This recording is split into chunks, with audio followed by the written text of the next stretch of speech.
All right. Well, welcome everybody to the Take Ownership podcast, where we discuss everything taking ownership, whether it's in business, real estate, or just life in general. I'm Josh Smith. I'm your host today, and I could not be any more excited to introduce who we have on today's show.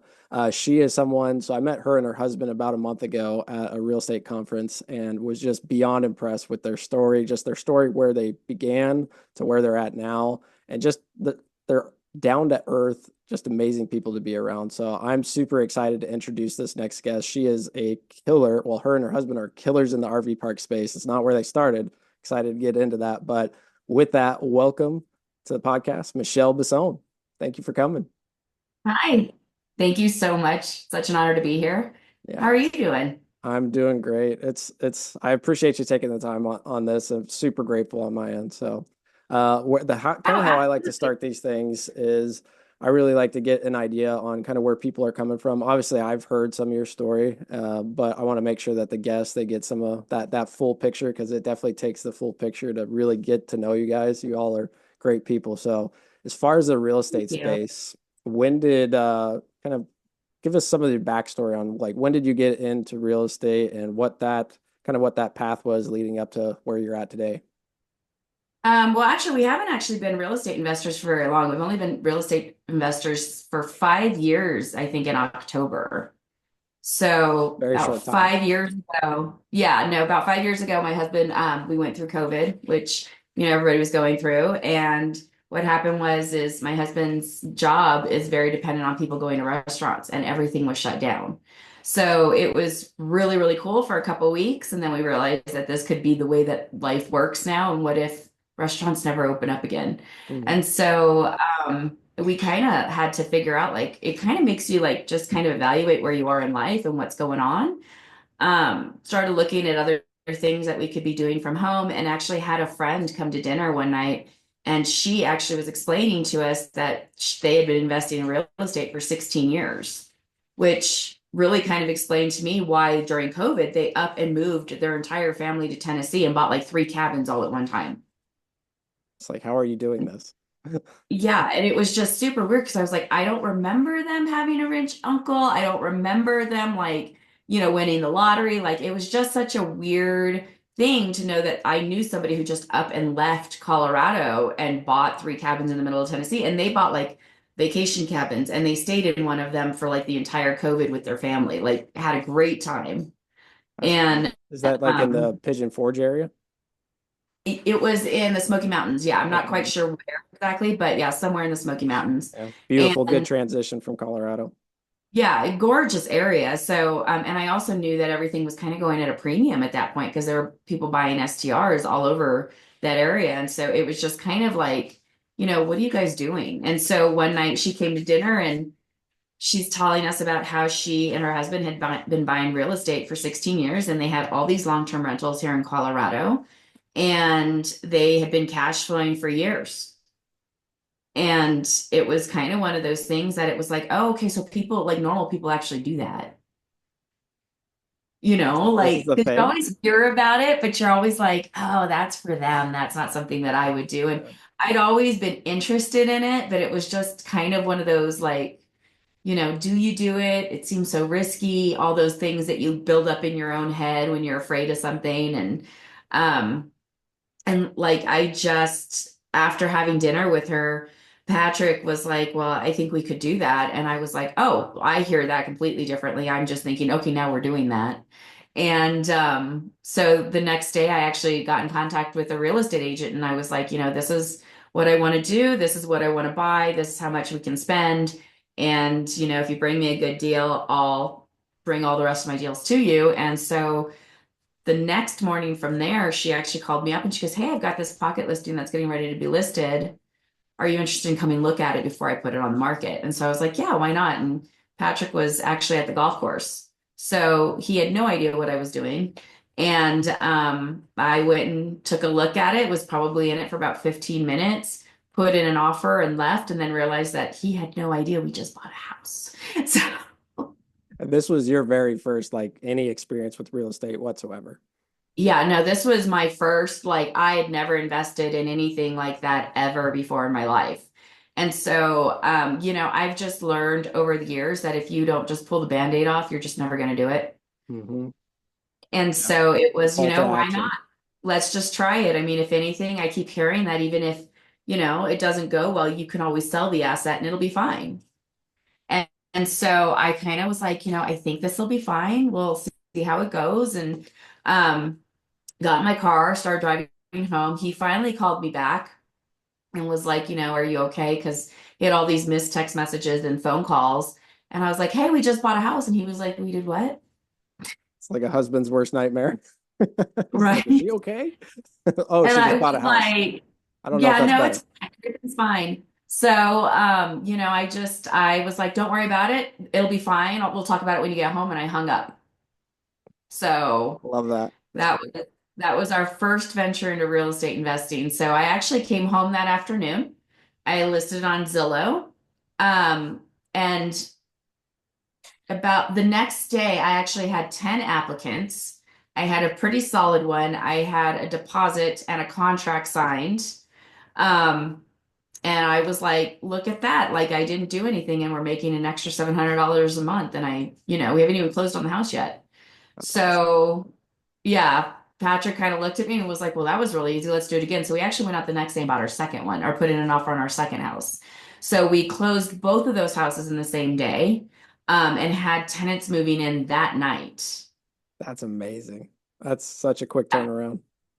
Yeah, so we were like all of a sudden we were like we're all gung ho, we're all investors and we did that probably for the next year and a half. We bought about two houses every month or every other month and built up a pretty solid portfolio doing that. I mean, we pulled money from everywhere. Like we took out a HELOC, we pulled stock, we like dumped all kinds of money into buying these houses. Hmm. So, and then it was like, we couldn't move fast enough.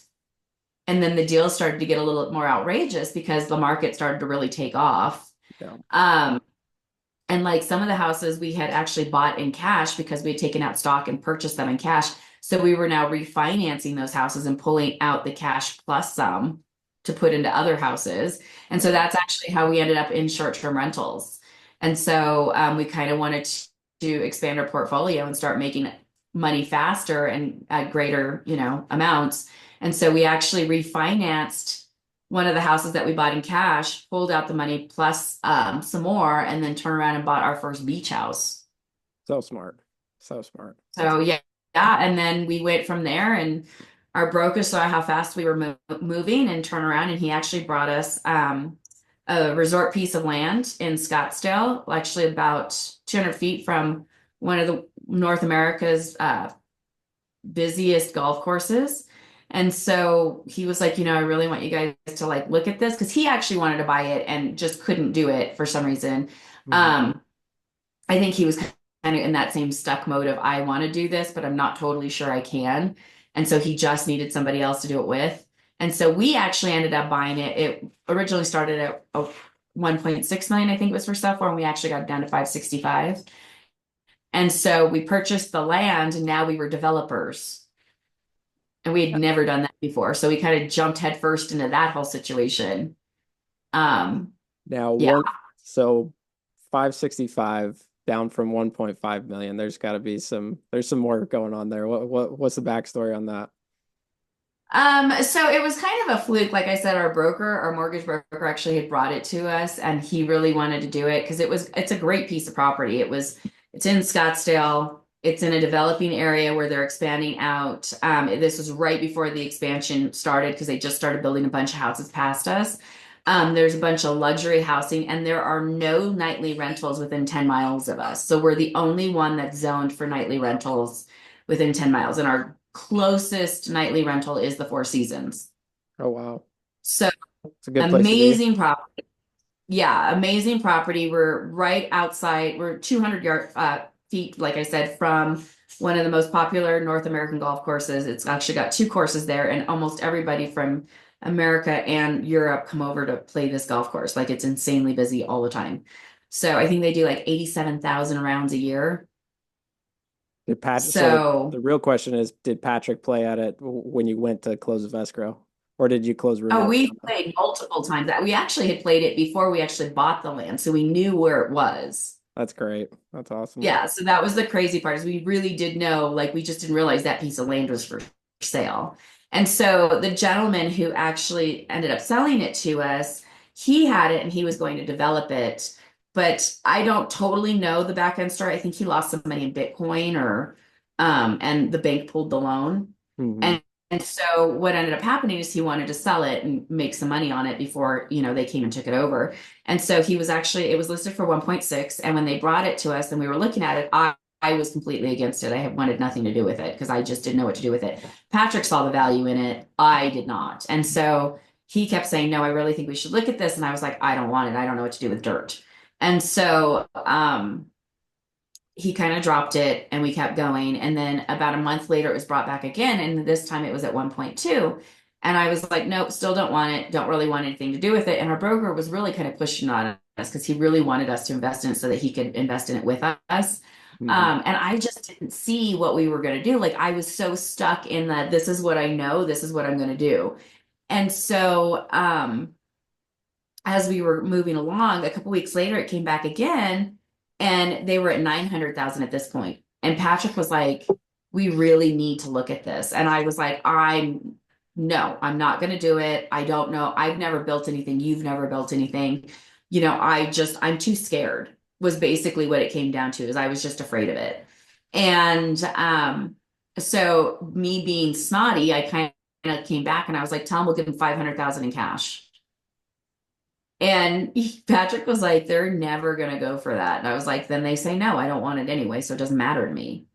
And so he went back to them and they came back at 700. We shot back at 535 and they settled at 565. That's amazing. That's Yeah. wild. So we took that piece of property and we actually went to a local bank here in Colorado and we were like, hey, we really want to build this resort. And the crazy thing is that when we actually purchased the property, it wasn't just the property. We actually got all the stamped approvals.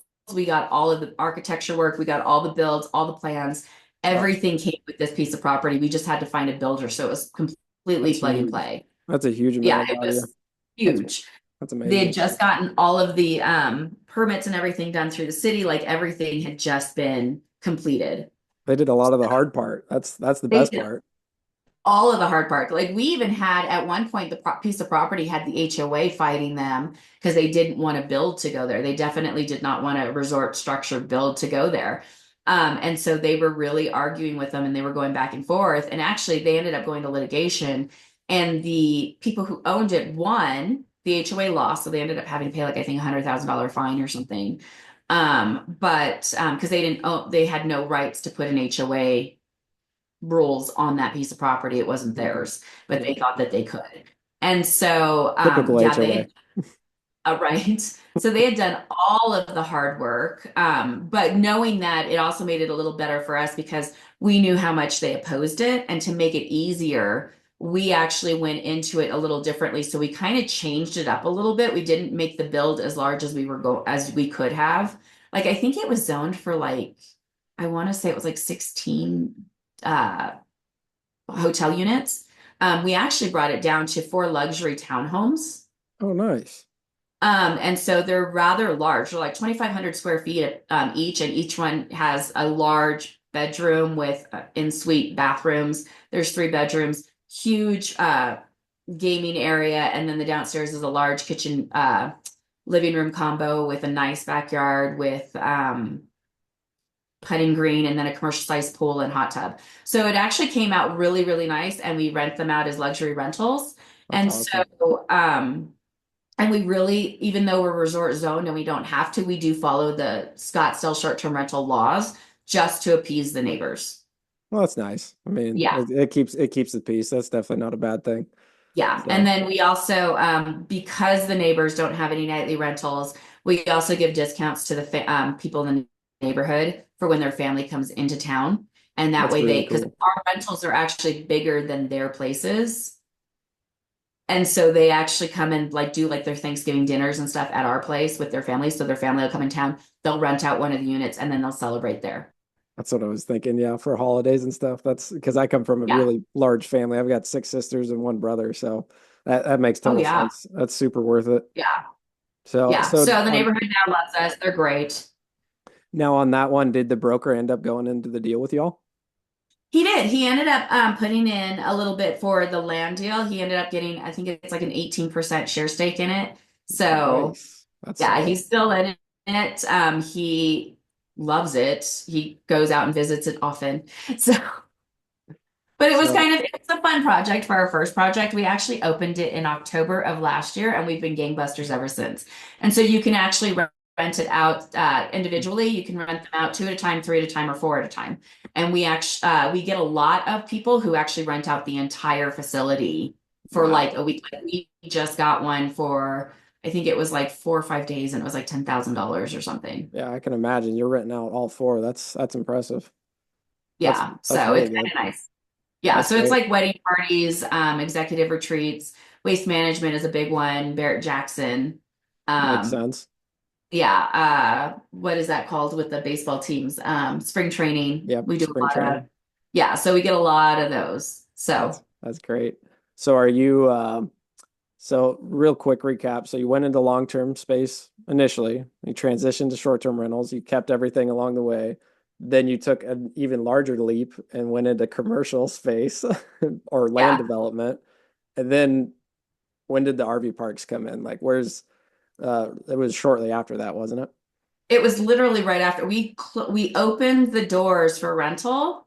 And at this point, I think my tolerance for risk had really gone down because at first going into the resort zone land was like, oh my gosh, no, I don't know what to do with that. And I was really afraid of it.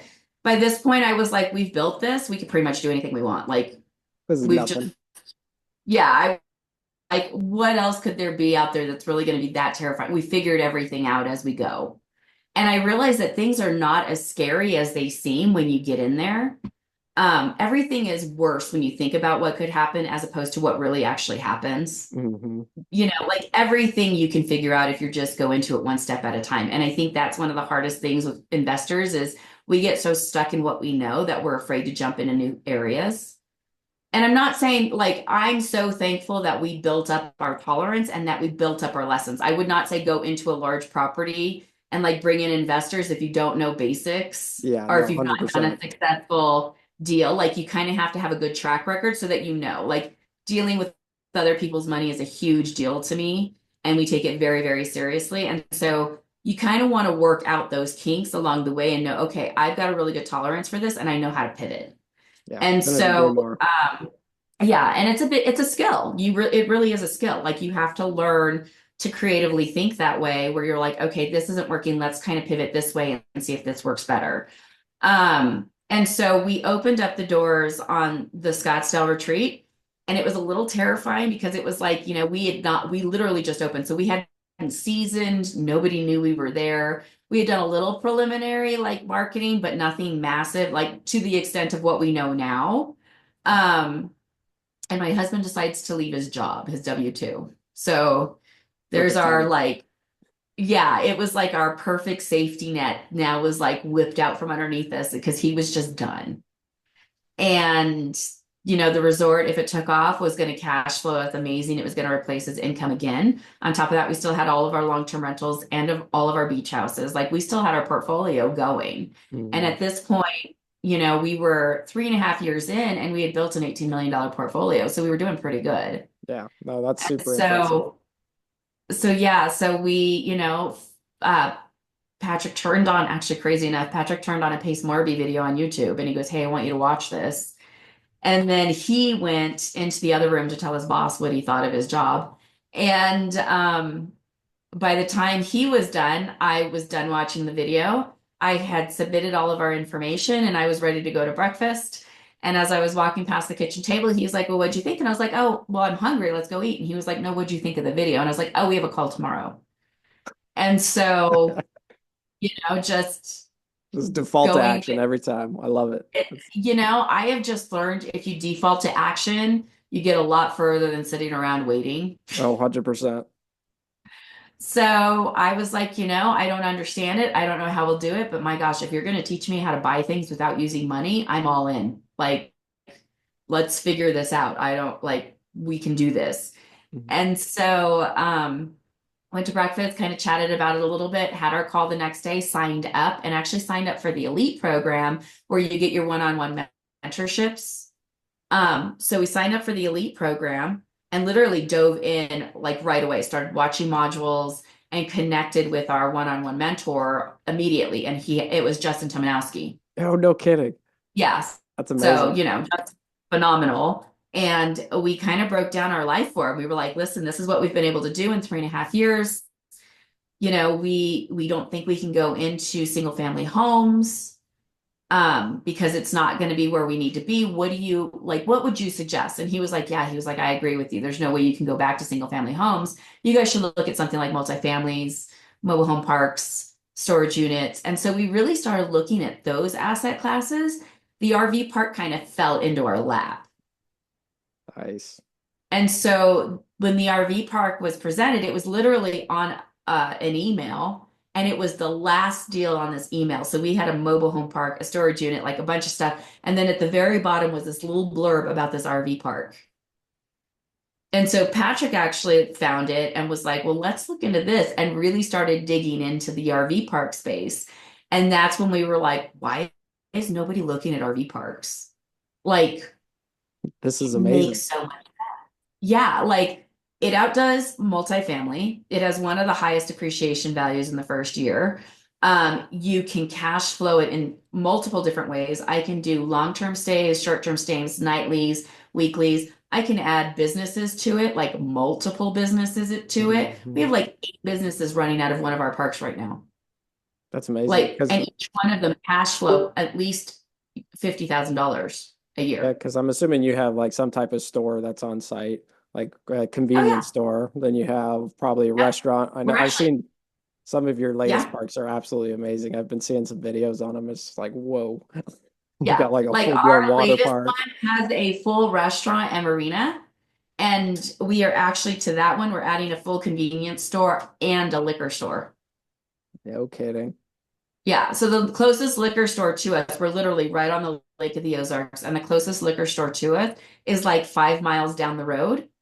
You have to get off the boat, you have to get in your car, you have to drive 5 miles down the road. Yeah, you're gonna sell out. This, you just send us a text message and we'll meet you at the dock. Yeah, you're gonna sell out easy. You're gonna have to keep that thing fully stocked, Yeah, especially on the water. yeah, all the time. Yeah, Yeah.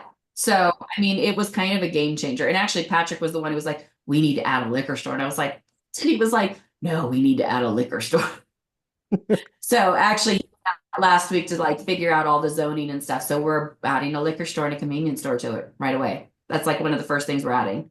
that's amazing. Yeah, that's gonna be a really good money maker, I think, for sure. That's the Yeah. thing. There's so many value, like talking with you guys, there's just the amount of value adds that you can put in an RV park is almost endless to a certain extent. I know you mentioned like even the golf cart example, stuff like that is just like I would have Yeah. never thought Our that golf golf cart. carts make that much. Yeah. Our golf carts do about $100,000 a year. Yeah, And we only have 20 of them. So we're adding 20 more next year because they're absolutely booked amazing. all the time and we have a wait list for them. So we were like, well, it makes sense to just add 20 more. I mean, this is a park that has over 300 sites. So it makes sense to have another 20 golf carts if we're booking them out. Plus, we add activities that are centered around the golf carts. So, like for Halloween, we did a trunk or treat with the golf carts. So they rented them 3 days before and then they decorated them and they fought to rent them from us, be some of the first ones to get them because we only have 20. And then they decorated them and kept them for 3 days and paraded them around and gave candy out to the guests. That's great. Like Yeah. who'd have thought? So it works out It's really, wild. really well. Yeah.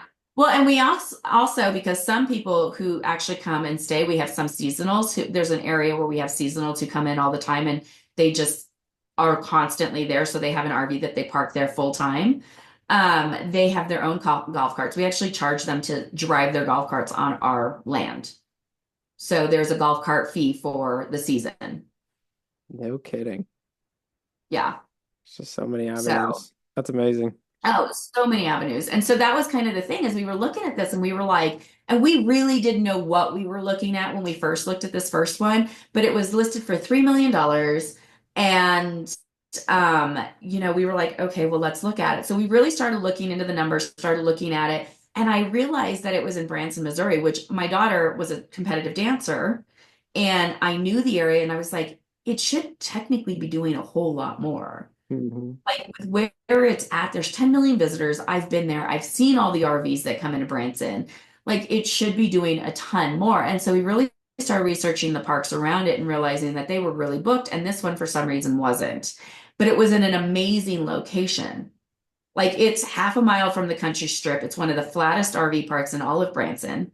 You can literally walk to one of the most popular shows. It's across the street from us. So Okay. why wasn't it booked all the time? And so we decided to go out and take a look at it. And when we flew out and looked at it, we realized why. It's because there was a resident drug dealer that had taken up possession of the park pretty much and was running the place. And so at first, I looked at Patrick and I was like, there's no way. We can't do this. We're done. I, I was like, this is so beyond my capacity of understanding. And he was like, you're going to let some drug dealer run you out of a profit? And I was like, oh, well, okay. Put it that way. Now, if you're going to like put it that way. And so we actually decided, okay, you know what? We are going to buy this. We're going to take it. We're going to figure it out. And we're going to become the RV experts in this space. Like that was the goal. Like, now I'm done. You've challenged me. This is what we're doing. Challenge And so accepted. yeah, literally like engaged seller got it down to 1.8 million.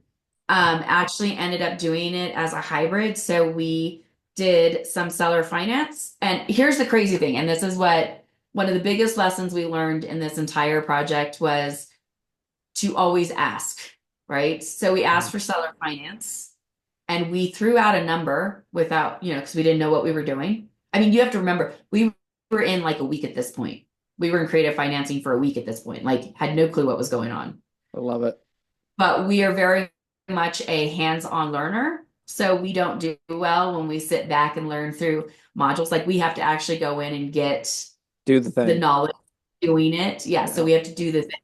And went into it and asked for seller finance. And he was like, well, how much? And we just threw out a number. We were like, I don't know, 30%. And he took it. And so we were like, oh, okay, so we've got 30%. Now what do we do? And so we just had to figure out how to get the rest. I mean, this was going to be the largest thing we'd done besides the resort, which actually was bigger, but that seemed so less complicated than this because this was somebody else's asset that we were buying. And we didn't know anything about creative financing. Hmm. Yeah, everything's new. And New yeah, asset, like it was new type of buying, everything. it was so much coming at us at once that we really just didn't know. And so we ended up diving into the community, found somebody in Missouri who was a connector, and he actually connected us to a private money partner that actually had built 7 hotels in Branson. And so we met with him over Thanksgiving break, like literally, like he was in Hawaii with his family when we did our first call. And this was 2 weeks into Subto. So we're like trying to figure this out. And we do a call with him. He's in Hawaii. He's like, yeah, that seems like it's in my buy box. I'll be back next week. We can meet at the park. And so we're like, okay, now we got to fly back to Branson and meet this gentleman. So the week after Thanksgiving, we fly back out to Branson and we meet him for the first time.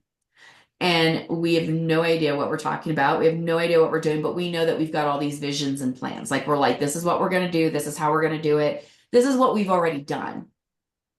Because, we know we've never done an RV park, but we've done a resort and we have done all these short-term rentals and Mm. look at how well they're doing. A bank at one point believed in us. They gave us the loan to do the construction. Like, so we're a good bet.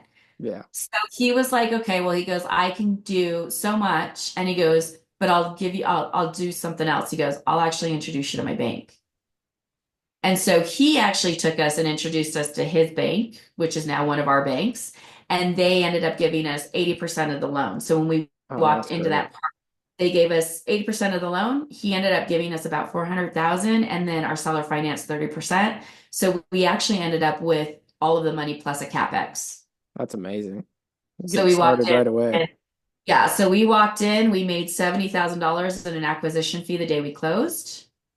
We went in with zero money out of our own pocket. We went in with all of the money that we needed to start the renovations and the rebranding. The day we walked into the park, we actually made $30,000 in guest fees for the month of January. So we made $100,000 in one day.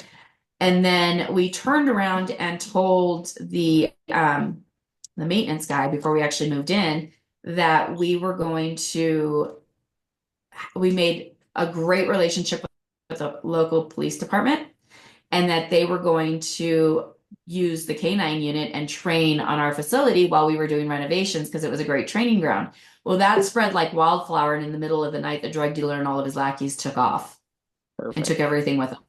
And so we walked in, and it was almost like a clean slate.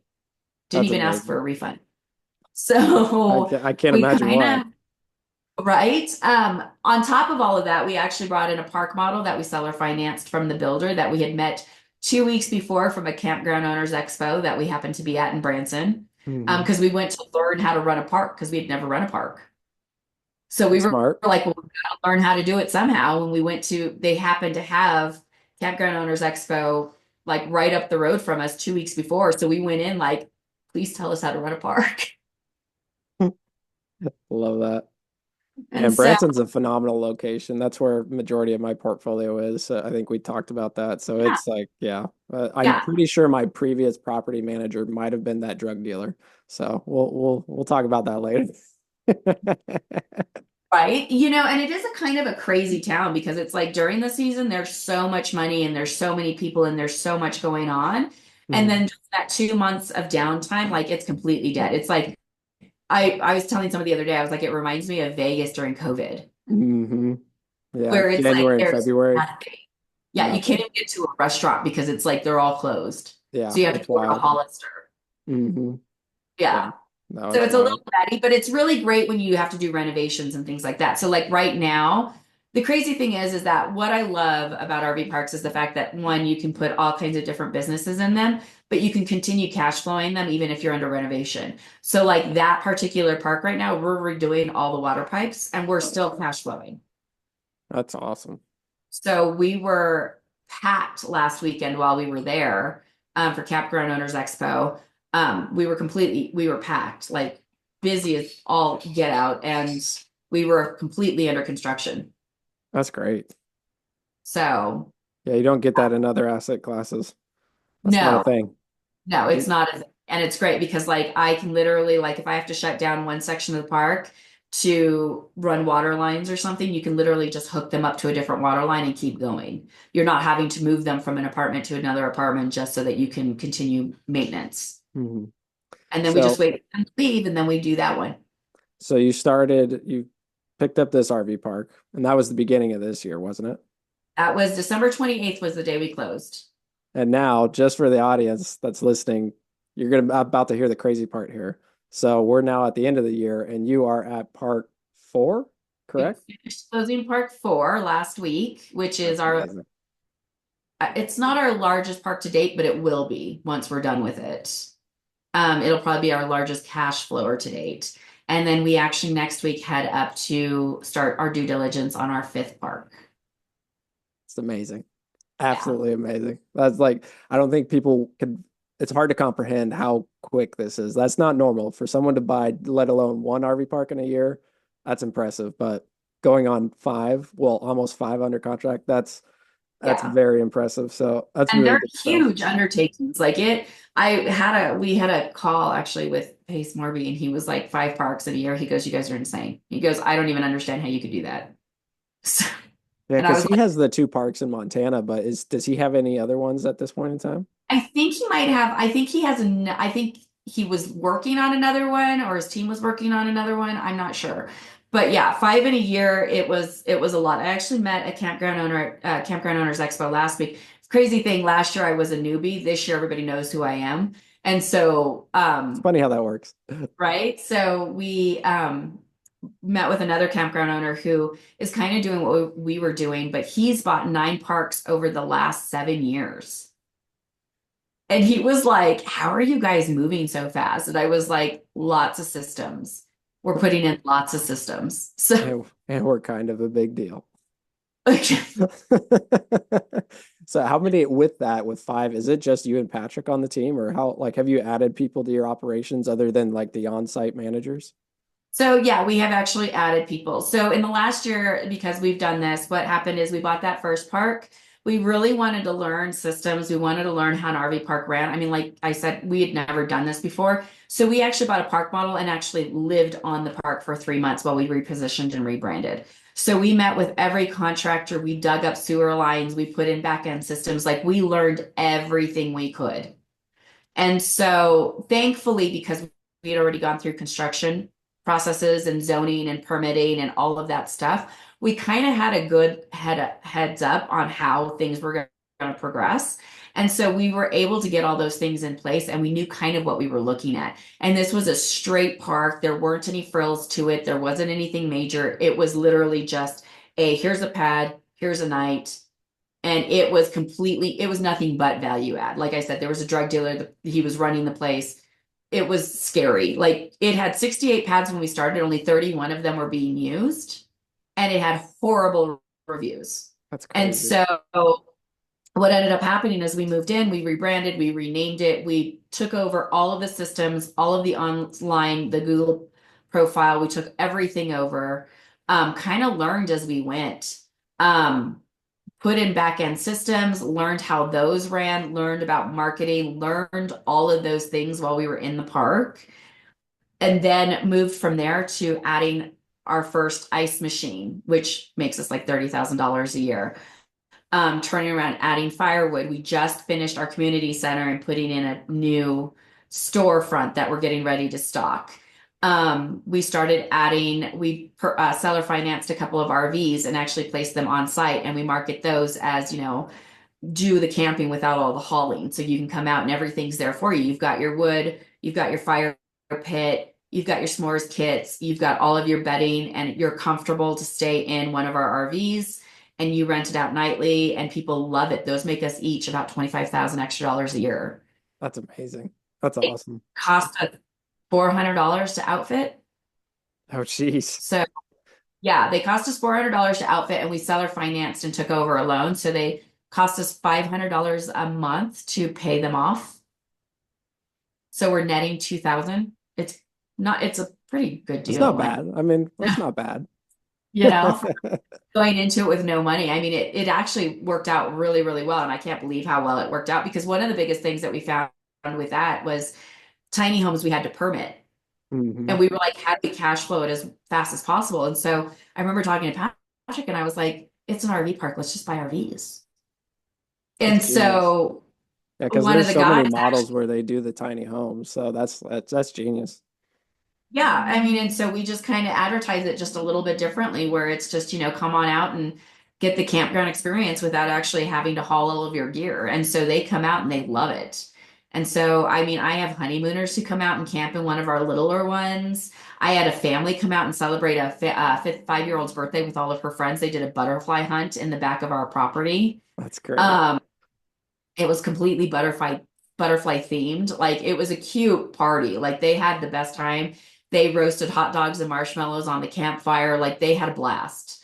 Um, every Saturday night, our campground host actually hosts a campground fire pit. And so everybody on the campground is invited to come, and they all sit around and they tell each other stories and talk about where they're from. And it's just such a great experience. And I loved it so much that we actually turned around and bought our second one like 3 months later. That's wild. Yeah. So we bought our second one. That one was 100% seller financed. 100%. Yeah. Because what we learned in the first one was when we asked to seller finance it and we lowballed him, we learned that you ask and you shut up. Ask and wait for a reply. Yeah, it usually works. And so, because later, after talking with our seller, because we're still really great friends with all of our sellers, after talking to the seller, he was like, "Oh, I would have seller financed more of it. You didn't ask." Like, really? Come on. Yeah, like, investing 101, shut Yeah. up, Who knew, right? Who knew? right? And so yeah, that was a huge lesson. And so when we went into our second park, crazy enough, she did not want to sell. She did not want to sell our finance. She wanted nothing to do with it. But our broker actually warmed her up to it because she knew that she kind of needed to change some things. Like she was working full time and she was running her park. and she couldn't give 100% to both. Oh, that's And fair. so the broker came back to us and was like, hey, I think I found somebody who, you should meet. And she tried to get us to meet with the seller. The seller wanted nothing to do with it, finally agreed to meet with us, and actually met with Patrick first because I was out of town. And he met with her, walked around, and she literally said, she was like, I don't want to sell or finance this. She was like, I feel like it's crooked. And she just was like, people are trying to underbid me on what I have. I know what I have, and I'm not gonna, sell it for less than it's worth. And so Patrick was like, fair enough. He was like, you absolutely deserve what you think that you deserve. And he was like, I may not be your buyer. I wanted to come and meet you and just kind of get a feel for the park. And he left. An hour later, he got a call from the broker, and she was like, she wants to sell it to you. I don't know what you said to her, but she wants to sell you her park. Go Patrick. That's awesome. Right. And so we went back and actually after having a conversation with him about his conversation with her, I picked up on a few things that he said, and I was like, she doesn't want to get rid of her park. And he was like, well, what do you mean? And I said, she actually wants to stay in her park. She wants to quit her job. And so we like looked at the deal and realized, oh, wait a second. She wants to quit her full-time job. She's a commercial lender at the bank. She's afraid if she quit her job, the bank would pull her loan. And That makes so even though perfect the sense. was making over 200,000 a year, she was terrified they would pull her loan. And so what we ended up doing is restructuring the whole thing where we came in as partners, and she's a 5% partner and we'll buy her out in 5 years. And so she came in and she actually and offered her the position as the manager of the park. That's And so great. we pay her a salary every year to manage the park. She's a 5% partner in the park, and she put in her 2 weeks notice the day we closed. Yeah. Making dreams come true. That's Right. awesome. So That's she great. seller financed the whole thing for us, and she's still there, and she's amazing. That's great.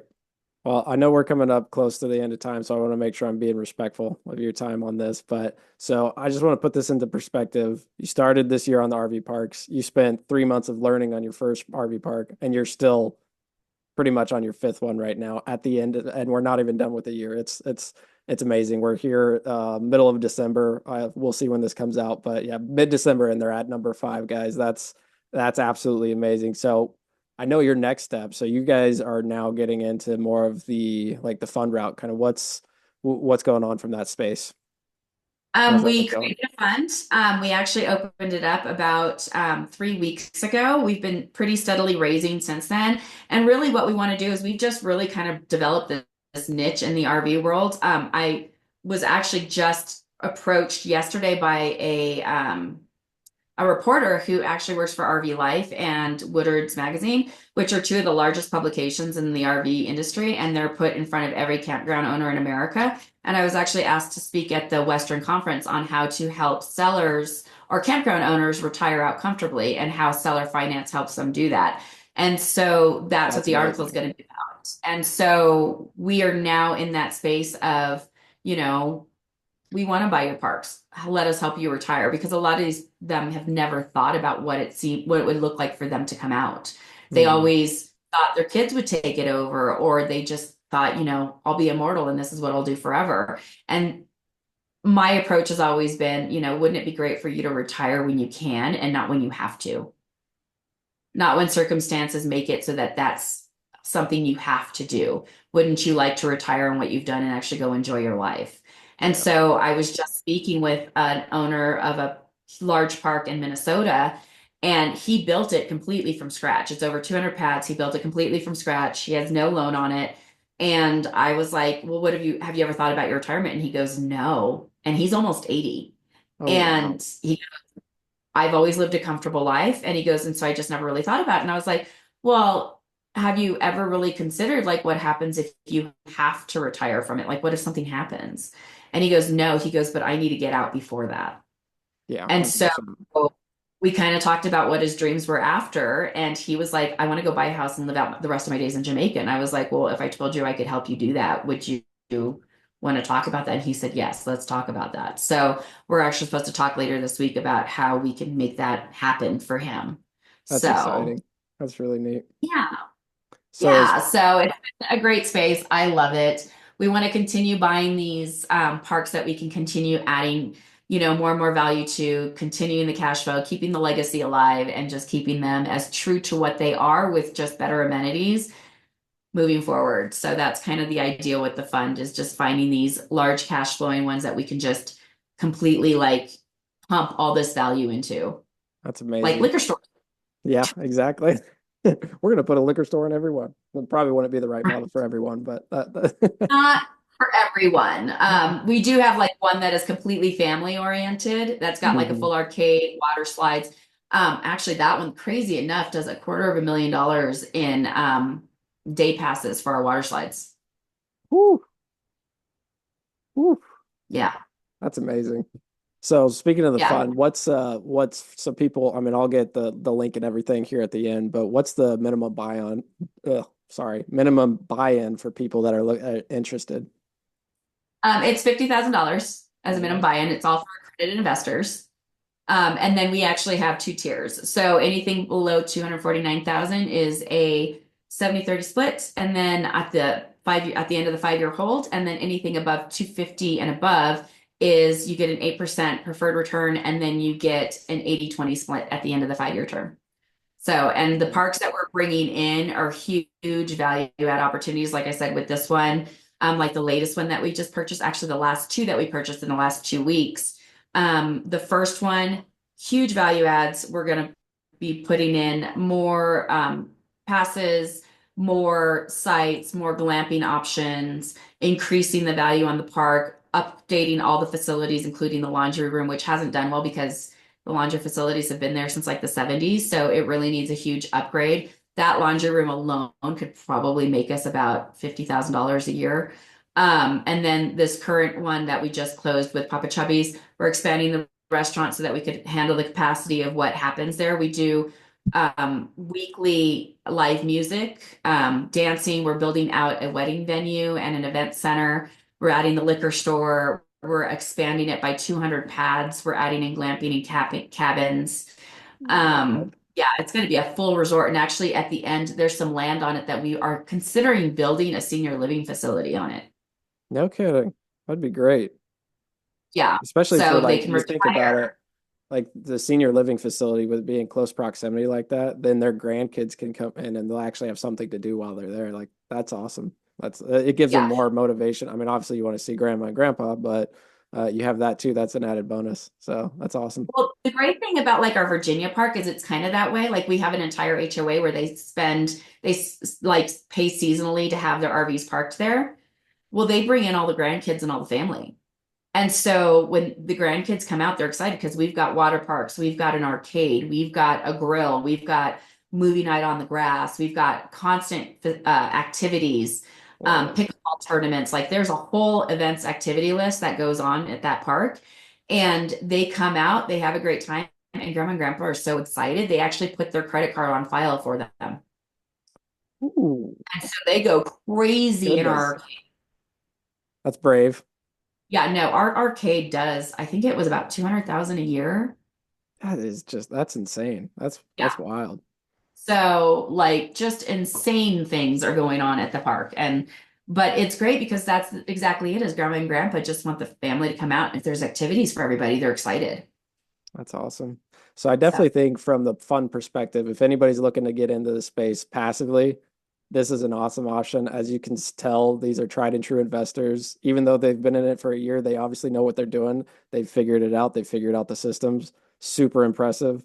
But for the investors that they want to like bootstrap it, they want to try it on their own. They want to maybe buy their first RV park and maybe one's their goal.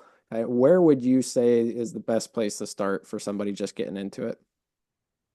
I know everybody says that like the best place to find an RV park online is like LoopNet or Craigslist. I honestly think that what you need to do is you need to find a market that you want to be in. Then you need to look at all the RV parks in that area. Find one that fits into where you want to be. I think a good one to start with is like 50 to 75 pads. I think that because one, you can value add it as you increase it. It gives you a really good start. It gives usually has a pretty good chance at a good cash flow, and you can place a manager. Yep. So I think those are really good places to start with. And then what I would do is I would actually look at all the reviews. And if you've seen over the years, the reviews have steadily declined. it usually means that that campground owner is either tired or he doesn't have the capital to invest back in his park. That's fair. And so reaching out and just, introducing yourself and saying, "Hey, I'm looking to get in the campground space. Can I just come and tour your park? I'd love to pick your brain about like, what it takes to do Day-to-day this." operations. Yeah. Yeah, I think that is will give you a huge plus in their eyes. I know, like for me, I meet with a lot of campground owners, and going through the steps of like, what have you learned over the years, builds a rapport with them that they just really appreciate the fact that you want to learn. And Hmm. so it puts you kind of in the forefront, and you kind of give them the hint already that you're looking to buy. Yeah. No, that's And great because so, you've yeah, got like that built-in rapport building just by being there. That's yeah, that's smart. That's yeah. super smart. And then you get an off-market deal, and you probably put something in their brain that they never thought of themselves. Hmm. Like, how am I going to get out of this? What if, this is my chance to cash in and just leave? So, and then you start talking about, how would that look if I just sent you a check every month? And it's then the gears start turning. That's great. So, yeah. So I think that that is one of the best ways to do it. I think that it alleviates all of the problems with brokers, middlemen, everything else. And it's just you direct to seller, you building a rapport with them, you building that relationship. All of our parks, we have great relationships with our sellers. We're able to go in and shadow them for a little bit and try to figure out what their systems are and then change everything over as we're going. And like we have a whole like 100-point checklist that we start with when it comes to just transferring over all of the assets and then getting them all in line. Um, but you need to have that rapport with your seller in order to do that. And it would save you so much more time than what we did when we walked in our first park. And it was just a crash course. And now you're park ground owners. Let's see how this Yeah, goes. exactly. You brought up a really good point there too, and I want to make sure the listeners get this. So you've obviously done workshops in the past. So for people that are wanting to get into the space, you all are still doing that, correct? We are. We haven't planned our next one yet. I'm kind of thinking it's going to be in February, probably closer to the end of January, beginning of February in Scottsdale, because we're going to be there. We will probably do it at one of our locations, like at our villas that we built last year. Perfect. That way you can actually see them too while we're Hmm. doing it. Kill two birds with one stone. Yeah. And we're probably going to do a huge focus on underwriting because I think that that is probably one of the biggest things that everybody needs to learn is how to underwrite because it's such a different asset class than everything else. 100%. And it's very much like So a business. So you really got to understand like what the net 12, like the what the profit and loss looks like for that. What are like, do they have management in place? Are they even paying their management? Like what are their books like look like? You really have to analyze it. I would say more like a business. Would you agree? yeah, and you also like it's there's a huge difference between multifamily and uh RV parks. A lot of people think that they're very similar and the fact that there's lots of people staying there, but it's so different. Like you've got nightly, weekly, monthly rentals that you have to take into account. You've got multiple businesses that you can add. You've got to figure out your value adds, what you're going to do to it, and what makes sense for that Hmm. particular park in that particular area. And then you've got all the stuff where people are either not paying their managers or they're paying their family too much. Mm, yep.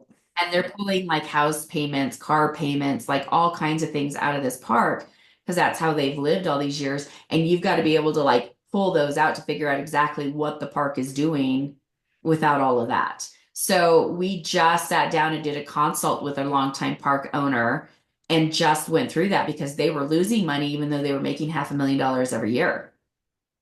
And Jeez. so we were like, well, this is what's wrong is you're paying everybody in the family a huge paycheck every month. Like it's eating into your bottom line. How many of them are actually working? That family's And going to then be you've got very sad. yeah, but then you've got staff on top of that, and they're actually working, so they're Yeah. not being paid what they're worth because family is taking in this. Plus, you're taking out your house payments. Now you're taking out your car payments. You cash flow almost $300,000. Hmm. You're just putting it out the wrong way. And so it was kind of a real streamline. And then it was, you need to shut down this part of the park during the winter when you're not busy. You need to shut down these systems. You need to save money here. You need to add this here. Like it was a full breakdown for 2 hours of this is how you need to streamline your park. And then if you get to this point, your P&L should look like this, and then we'll go in and buy it. There you go. That's amazing. That's So, yeah, that's just wild. yeah, Well, it's definitely a whole business in itself. I think we've kind of created a whole side business. that's great. So, Well, yeah. Mychele, I'm so beyond grateful for your time. This has been amazing. I could literally talk to you for probably another couple hours, but I know you have to go. So I greatly appreciate you. You've been super generous with your time. There is a ton of value. I hope the listeners realize how much value has come out of just this conversation. So I really appreciate you being open and kind of giving some insights. And like I said, as far as the fund, make sure that we get you the link to that. And as far as upcoming workshops, we'll definitely be we're in the same circles as far as real estate groups, so I'll definitely be hearing about it when she puts it out. So I'll definitely be happy to share it with y'all. But as far as people getting a hold of you, what's the best form of communication for you? Well, actually, you can find me. I have my own web page. It's michelebisson.com. And you can actually go out there and I'll post like any upcoming workshops. And it's also got a link to our fund and everything that's in there. So you can invest with me and any of the projects that we're working on are coming up. So that's all out there. And then you can always DM me on Instagram at Mychele Bisson because I always answer them myself. So that's a really good spot to find me too. That's awesome. I'll put that in the notes. And again, Mychele, thank you so much. This has been absolutely amazing. I Welcome. appreciate you. Absolutely. It was great. Thanks so All right. much.